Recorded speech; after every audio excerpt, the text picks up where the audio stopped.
Get your hair cut, though. Looks sharp, man. Thank you. Jeez. And you still made us wait an hour. Are you wearing my shoes, man? What are you biting off me from practice, man? This is the same shoes I wear. You grab those out of my locker. All right. Time's yours. Go ahead and open up. Since the last time we talked to you, your quarterback won the MVP. You know, what's that kind of say? I know what you guys think of him inside the room, but to see that validated throughout the league. I mean, I think it, like you said, the word validated, it validates everything that he's been doing for years. It validates his leadership this year, the way he's played on the field this season, the way he's matured off the field, on the field, his decision-making and how that's improved. So all these areas that were perceived, call it gaps, Josh has answered those gaps and he's closed those gaps. And when you do that at the level that he did it at on a consistent basis, the result was the MVP. And so to me, as I said during the year, later in the year in particular, he deserved that, every bit of that award. Hey, Sean, you're in the second year talking about the kickoff rule the last couple of days. Do you see the rationale in a 35-yard touchback, or do you think it's still a little ways away from Yeah, I'm not going to get into where it's at in terms of being approved or not. Just my own opinion on it.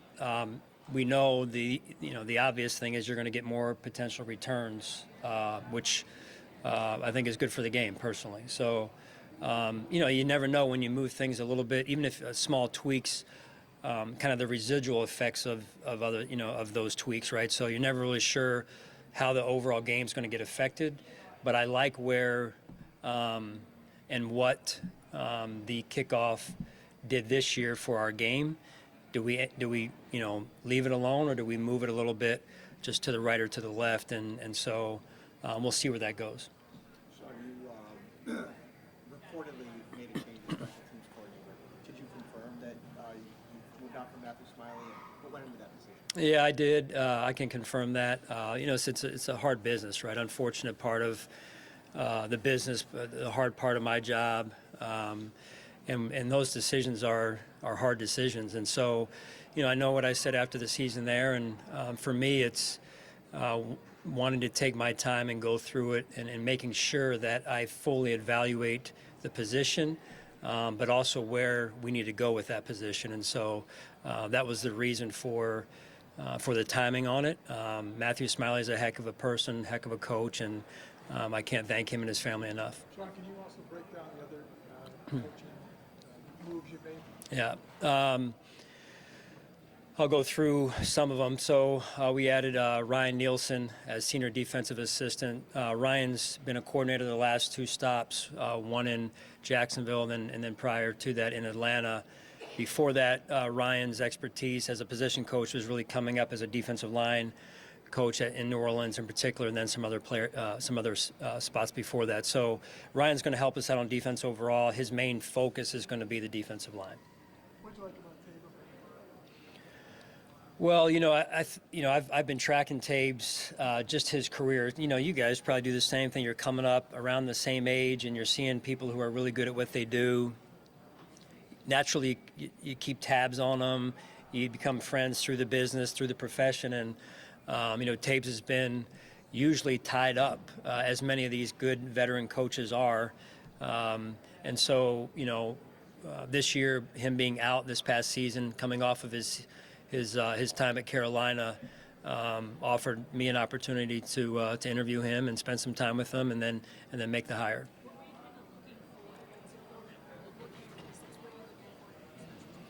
Well, Elena, I would say probably one that was higher up on my scale was experience, was veteran experience.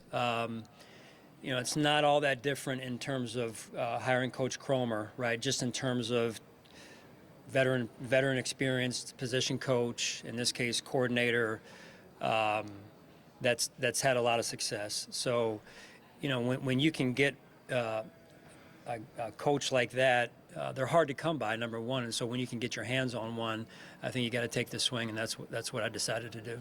What did you see in Mike Pellegrino that made him right fit for you? Well, number one, division.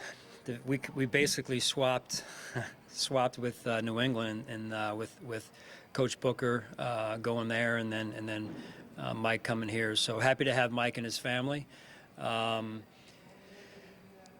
think more than anything, one of the things that came across was just really what they've done defensively there, in particular under Coach Belichick on the defensive side, with some of the way that they've shaped their coverage packages, their zone, their man-to-man, and their development of some of those players that they've had in the back end. So I think that's probably the biggest thing that drew me to Mike and spending some time with him, and then also some of the schemes, like I said, as well. So Mike, if you know his background, is a John Hopkins guy, so he's extremely smart, and you can never go wrong hiring smart guys that work hard. Will his role be, what will his title be, Sean? Nickel coach. Yes. Yep. Do you anticipate, because of some of the hires you've made now, we saw a little bit of it at the end of the year, a little more man coverage in your scheme? Are you thinking along those terms as you go Yeah, forward? I mean, if that happens, Sal, I would tell you that it would happen organically. It's not. I'm not being intentful about, hey, we got to play man to man and we have to hire these people and play man to man at the end of the year. Versus, I mean, you're probably looking a little bit, some of you guys, too much into that. That was a response to, in particular in that last game, what was happening in terms of the ball coming out a little bit quicker. We're going to do and evolve in the off season how we feel like we need to go and evolve defensively. And I think it's important that you have a vision for what the league is and where offenses are going, and then again how we need to be out in front of that curve. How much do you change philosophically based on the personnel that you have? When you even get to training camp, even how you set it up, once you see your team and get them out on the grass, Yeah. how much do you kind of change over the course of time philosophically based on people? Well, you said it all right there, Ryan. It's I believe spring is, I'll lay it like this. Spring is for taking what you've seen on tape in the off season and studied, and basically saying, let's try it out. Let's experiment, right, for lack of a better word. And then from there you refine it down, sharpen it, and say, this is what we liked. This is what may fit us best based on what we know about our players to this point. And then you go and you basically get yourself to a training camp menu that you're really now trying to build the reps with. But all the while through the course of spring into training camp, but in particular in spring, you're really figuring out who you have and what the strengths of your roster is, especially on defense in this case. And then you're seeing it in a similar way in training camp, but now with full pads on, playing the real game of football, which sometimes can change. You get a little bit of a false impression on someone in shorts and t-shirt, and then you get to the game being played on the field in pads, and you can kind of tweak and adjust from there. So our system is predominantly built around who we have and what they do best. How do you think Bobby will grow year 1 and year 2? I think he's going to grow. How much is really up to him, and he's a type A personality guy. He's extremely passionate about growing and intense, and I think that when you have those type of qualities, personality-wise and drive, commitment-wise, dedication, too, it bodes well for a tremendous amount of growth, and so I think that he is going to learn a lot from year 1 and carry it into year 2, and it's only going to help him. Sean, there's also been reports that Siano's no longer with the organization. Is that the case? And if so, do you have any strength and conditioning? Yeah, so again, Coach Siano gave a lot of years of service, he and his family both, and staples in our community in Orchard Park in particular, and great friends with his family as well. So hard to see him move on. Happy for him that he's landed in Jacksonville, and he's going to do great there. As far as our status and where we're at with our head strength and conditioning position, we are going through interviews right now, but that's really where we're at right now. You've had a lot of success with the tush push and the quarterback sneak. Is it a fair play? Is there an injury risk that is concerned? To me, there's always been an injury risk with that play, and I've expressed that opinion for the last couple of years or so when it really started to come into play. The way it's being used, especially a year ago. So I just feel like players' safety and the health and safety of our players has to be at the top of our game, which it is. It's just that play to me has always been the way that the techniques that are used with that play to me have been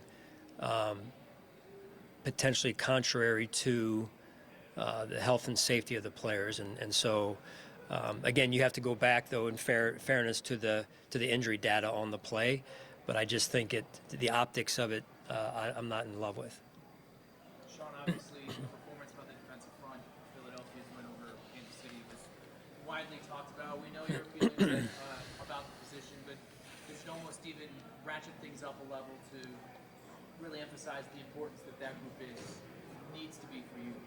Well, I think it's a philosophical thing more than anything. That's what I believe in. That's as you saw, that's a pretty good copy, carbon copy of what you can do. And give credit to the Eagles, to their players played well and this and that and scheme and this and that. But it's never about one game, and it's not about. It's just overall, generally speaking. You have to when you're in these seats, you have a general philosophy on how you believe the game should be played and how things are built, and so it's really what I came from years ago in Philadelphia, ironically enough, and I've talked about it since we've been here. So that was a heck of a game to watch. Sean, James Cook has been very outspoken about his upcoming contract status in the media this offseason. Not asking you to get into the weeds there, but do you have any perspective on that in terms of what he's asking for and what the team values James in his positions to start? Well, I love James.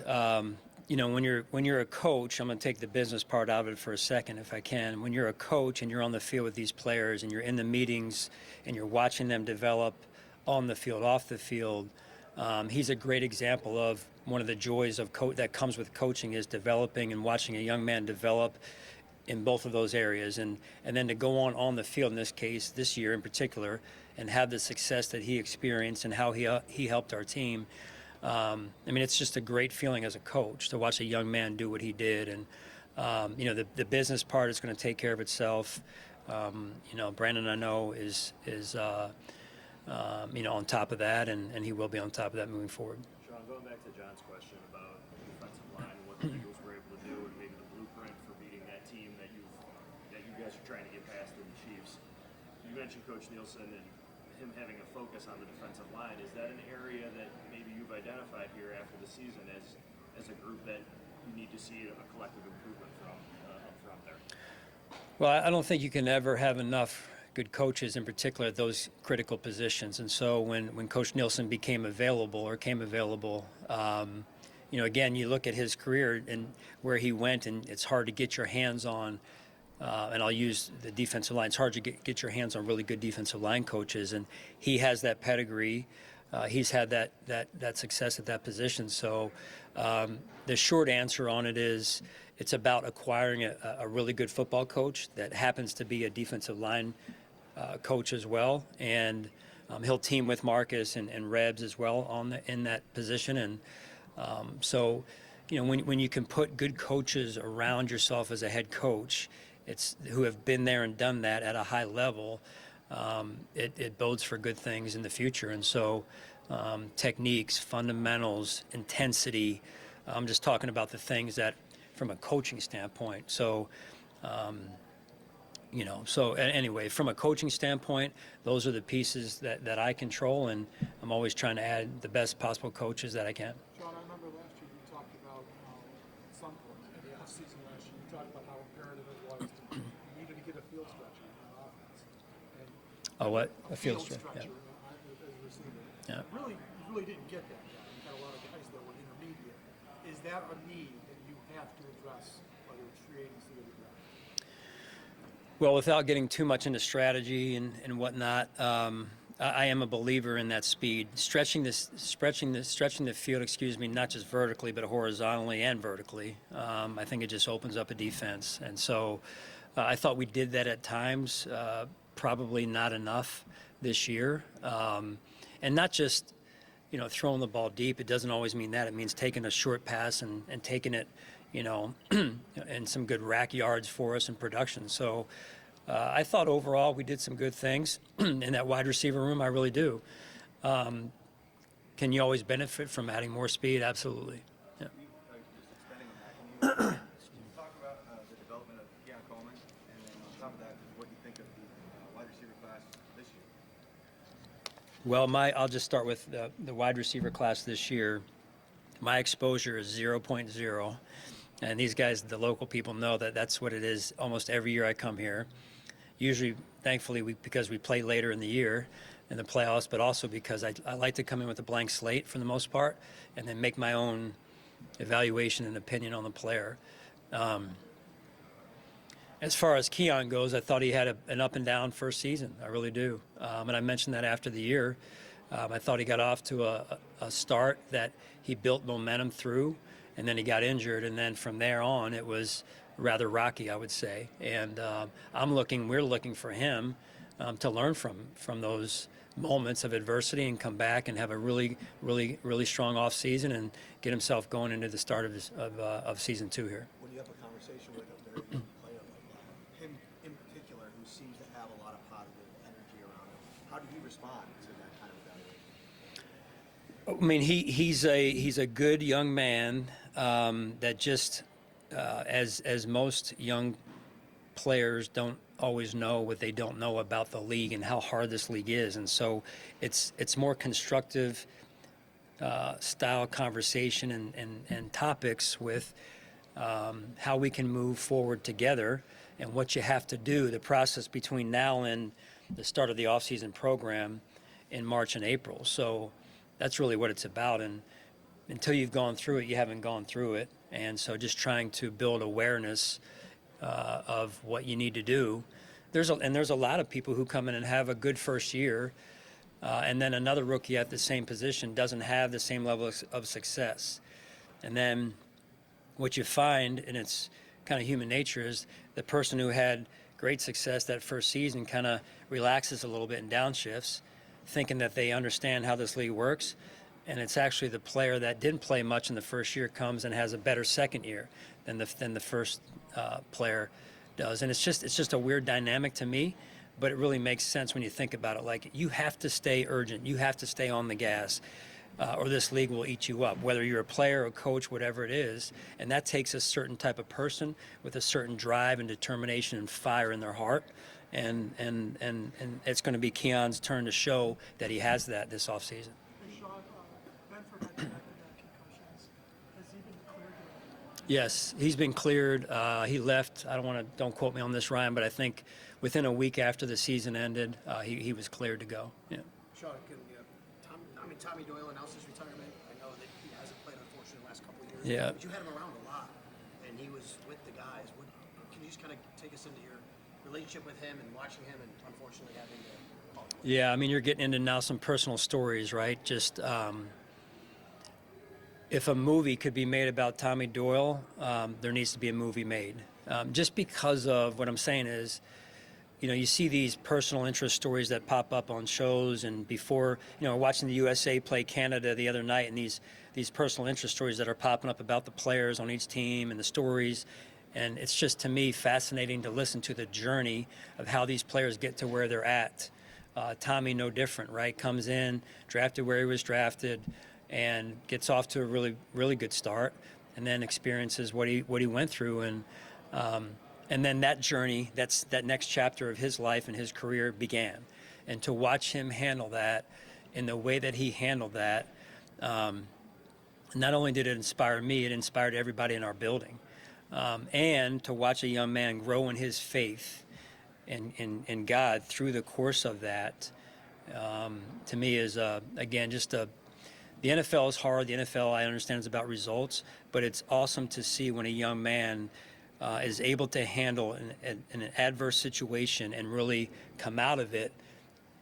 I don't want to say in a better spot, but darn it, man, he is going to be successful at whatever he does. He's a winner. You talked about the years you played that didn't take a step back. Do you feel like Dalton can't fall into that category, or is his mostly about health? I would say, in my opinion, as I sit here right now, I feel like it's mostly about health. Now, are there some things he can do as well that he needs to do to continue to do this? Yes, and he's very aware of those things. And the thing about Dalton that I want to make sure everybody understands is he is as serious about football and his improvement as anybody on our football team. He loves the game. He loves to compete, and some of the way he plays is a reflection of his competitiveness. Right? He's not a big tight end, but he plays like a big tight end, and within that, he's been hurt a little bit in year one and then again in year two. So the most important thing that we need to do, and we need to help him with, and he needs to do as well, and taking the lead on this, is getting stronger and more durable for us to be out there even more. So I don't question his ability. It's just can he get strong enough from a play strength standpoint to help us every week of the season, and in particular in the playoffs when we need him the most. Sean, was that a conversation that was had after his rookie year, or was it something that you came to that realization more as year two went on that he needed to do that? In terms of after year two, you mean this past off season, Jay? Or The idea of needing to add strength to increase durability, it seems like maybe that would have been a conversation after his rookie year going into year two. So my question is, was that conversation had at that point, or did it become a realization in year two that you maybe needed to do that? No, I think the awareness was there both years. It's just a matter of, hey, how soon do you develop some of that, and then how, when you're able to stay healthy enough too, that they kind of go hand in hand a little bit, right? Stronger, more success, potentially more durable, all that stuff. It works together. So that awareness was coming after year one. But I would say when you're just after year one, he had such an incredible year after year one. It was still there, but probably when you go into the second year and then he experiences another injury, right, or two. Now it's starting to add up. Hey, we gotta find a solution to this for sure, right? Because it's not, going from year one to year two probably didn't get to where we had hoped he would get to from a strength and durability standpoint. But now 2 years in a row, you start to build. It's starting to become a tendency and a pattern. So we got to get this thing stopped. John, where does Terrell Bernard in terms of his development being the captain this year? Do you less splash plays than the year before? Where is he in the development? Where is he going? Well, I would say that TB is to first and foremost get a C on your chest when there's only 2 given out, and your third season as a pro, I think really speaks volumes about who he is and how his teammates view him. So that's number one. 2 is his play. I think at some point he turned a corner and started to make some of those splash plays again. And I think it was maybe, don't quote me on this, mid to mid plus point of the season, where he was starting to get some of those same plays. And I think what happened a little bit was early on, coming off of a really good year two, maybe trying to do a little bit too much at times, right? And that sometimes happens also when you get the C on your chest of, hey, you're good here, you're good there, and all of a sudden, oh wait, hang on, I got to make sure I'm locking down my part as well. So we had conversations about that after the season, right? With, hey, leadership comes in a lot of different forms, but first of all, you start by leading yourself. And he had great intentions all the way through the year. It was just, hey, let me understand this role of a captain, and then now my play starts to pick back up again. And I think we saw that towards the end of the year, in particular when that Baltimore game stands out. You re-signed Shane. You gave Mike White the extension. Mitch is still around. How do you see the quarterback position beyond Josh Allen as you dive into the offseason? Yeah, I mean, we got 4 guys in there, and I played quarterback in high school. I'm just thinking I may try it a little bit too, wing T, right? But why not? We got add a 5th. That's right, option. We can go either way with it. Although the wingback said I never pitched it, but I remember once or twice I pitched it to him. But no, we've got a really good group in there. It's a fun group. They work well together, and that's huge for Josh and Josh's continued growth. And you want to be happy when you're coming to work every day, driving down that driveway at One Bills, and when you like who you're going into the room with, that's a big piece. Now, having said all that, you got to be able to play and get the job done as well. And I think that'll be, not I think, I know, that's going to be a very intentional part of our off season, part of our spring, part of training camp, to see, hey, when you get in the game, what does it look like, and how good can we be at that position? Sean, this is your. With Von Miller? Does he still have a future with you? Yeah, love Von. I mean, I thought, Von, I think people sometimes forget, came in and had success early, and then he went through the knee situation. And the thing I love about Von is he very rarely, if ever, used kind of the victim role approach. He always was, hey, I'm coming back, I'm going to be back, I'm working on it. Mentally, he's just so elite with his mental. To come off of a knee injury, in particular when you're 30 plus, is a challenge. And I thought this year was a lot better than the year before, and that's really what you want to see. He only had 16 snaps against Kansas City. Were you trying to maximize his pass rush snaps there? It's a low number.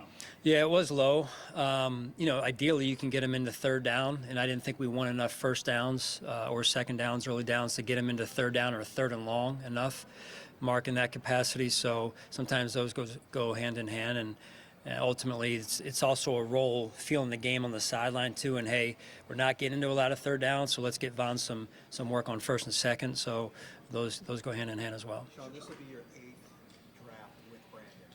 How have you, over the years, fine-tuned that relationship this time of year to pair his vision with the evaluation with your vision on the field once you draft? Give me that again.